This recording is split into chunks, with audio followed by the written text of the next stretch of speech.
Doctor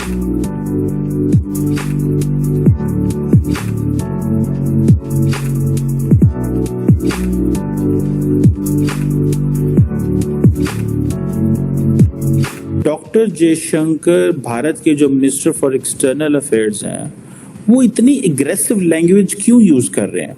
China is also a neighboring country and in many ways will, as part of competitive politics, influence these countries.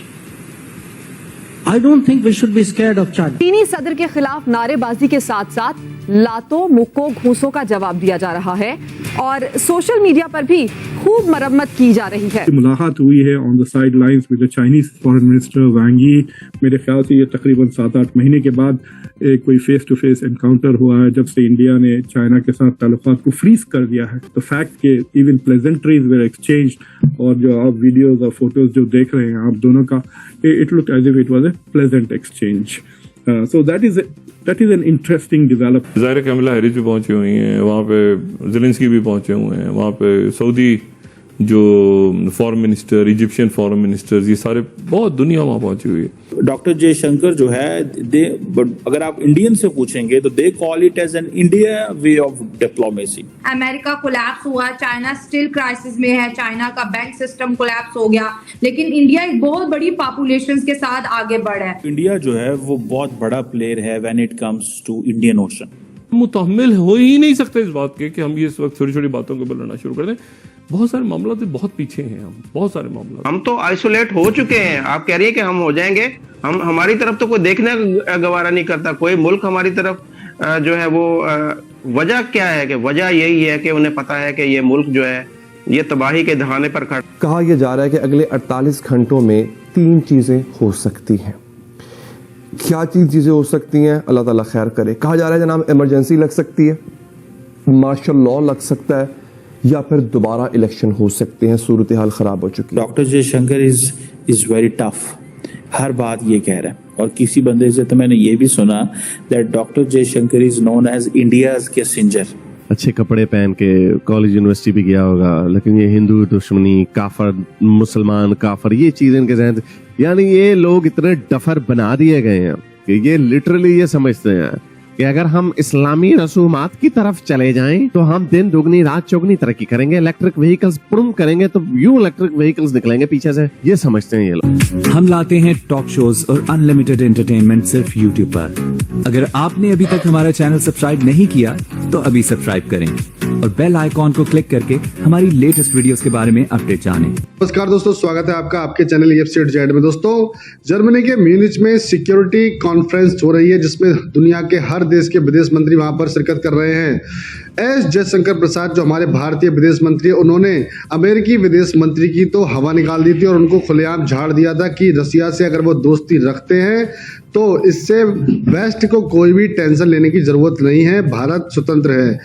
इस खबर के बाद पूरी दुनिया में एस जयशंकर प्रसाद की इतनी प्रशंसा हुई कि चाइना के विदेश मंत्री की तो हवा निकल गई, वो दौड़कर जयशंकर प्रसाद से मिलने चले गए। चाइनीज फॉरेन मिनिस्टर ने जैसे ही जयशंकर प्रसाद को भीड़ में देखा, वो तुरंत स्टेज से दौड़कर उनसे मिलने चले गए ताकि वो कहीं उनसे मिस ना हो जाए। पाकिस्तानी मीडिया में इस खबर को देखने के बाद तो हक्के बक्के रह गए कि चाइना की इतनी सी औकात, उन्होंने खुलेआम चाइना तक को कह दिया था। उसके बावजूद भी चाइनीज मिनिस्टर भाग के एस जयशंकर प्रसाद से मिलने चले गए। वेस्टर्न मीडिया में एक क्वेश्चन बड़ा तेजी से डिस्कस हो रहा है कि डॉक्टर जयशंकर भारत के जो मिनिस्टर फॉर एक्सटर्नल अफेयर्स हैं, वो इतनी एग्रेसिव लैंग्वेज क्यों यूज कर रहे हैं। बहुत सारे फैक्टर्स हैं। एक फैक्टर प्राइमरीली यही है कि जो बीजेपी की जो डोमेस्टिक बेस है, या even if you are not a member of the BJP और if you don't support BJP, but that's some sort of way new way of Indian nationalism, जिसमें जाहिर बात है इंडिया को फायदा होता है। कहा जा रहा है कि जैसे चाइनीज जो हैं उन्होंने वॉल्फ वॉरियर डिप्लोमेसी शुरू की है। टैक्टिक्स है वॉल्फ वॉरियर, एक टर्म होती है शू लेदर डिप्लोमेसी, बड़ी ट्रेडिशनल डिप्लोमेसी। डॉक्टर जो जयशंकर है, he is not into this shoe leather diplomacy. क्या he is going for a wolf warrior diplomacy जो कि बड़ी टफ लैंग्वेज है। फॉर एग्जाम्पल, मैं कल मेरे एक दोस्त के साथ बैठा हुआ था, तो he has been dealing, he works a lot on China.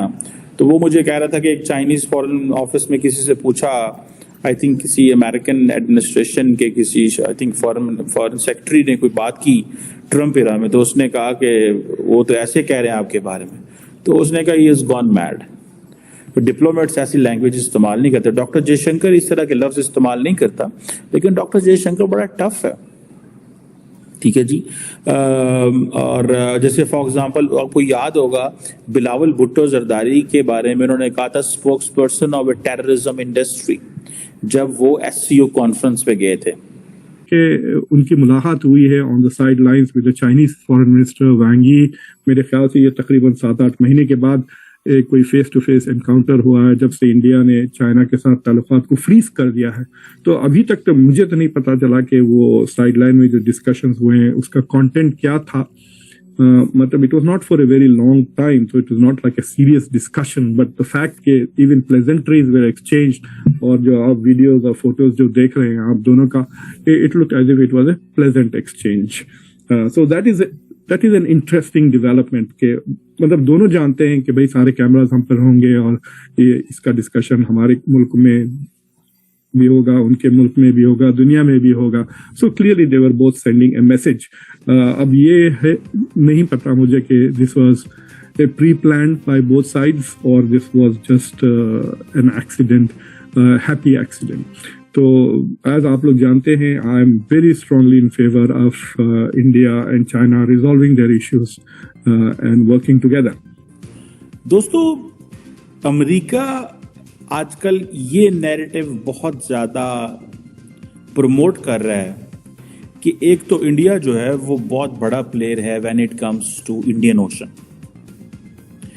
अमेरिकी एक डिप्लोमेट हैं डोनाल्ड लू, ये वही अमेरिकी डिप्लोमेट हैं डोनाल्ड लू जिनके बारे में इमरान खान ने इल्ज़ाम लगाया था कि जनाब ये बंदा जो है इसने हमें धमकी दी थी और हमारी हुकूमत जो है वो इनके कहने पे बदल दी गई थी। मैं समझता हूँ ये पाकिस्तान की बदकिस्मती है कि पाकिस्तानी सियासतदान जब भी पाकिस्तान एक डेमोक्रेटिक पाथ या एक स्टेबिलिटी की तरफ चलता है तो हम फॉरेन कॉन्स्पिरेसी या एक्सटर्नलाइजेशन ऑफ थ्रेट को यूज करके either in the military sense और इन द पॉलिटिकल डोमेन हम हमेशा एक डोमेस्टिक सिंपैथी हासिल करना चाहते हैं। माजी में हमने देखा है कि हमने थ्रेट को एक्सटर्नलाइज किया है इन द मिलिट्री डोमेन और वहाँ पे हमने एक जिसको कहते हैं ना जो पाकिस्तान का एक मास्टर नैरेटिव है, उस मास्टर नैरेटिव के अंदर हमने एनिमोसिटी को फिट कर दिया जिसमें वो सारे लार्ज स्केल एक मौजूद थी। अब ये वहाँ से चीज़ लेके पॉलिटिकल डोमेन में भी आ गई और ये डोनाल्ड लू जो ये कह रहे हैं, ये डोनाल्ड लू ये कह रहे हैं, ये अमेरिका जो अमेरिका की अप्रोच है इंडिया के हवाले से ये उस पर बात कर रहे हैं। एक तो उन्होंने कहा है कि जी इंडिया ने श्रीलंका को नॉर्मल होने में मदद दी है, ये बहुत बड़ी बात है। और उन्होंने इस बात को भी ये कहा कि एक तो इंडिया बड़ा प्लेयर है इंडियन ओशन के अंदर, इंडिया के साथ वो कहते हैं कि हम एक वो United state institute of peace USIP में एक टॉक थी, वहाँ पे वो खिताब कर रहे थे जहाँ पे और भी लोग जो थे वो मौजूद थे। उन्होंने कहा कि हम इंडिया के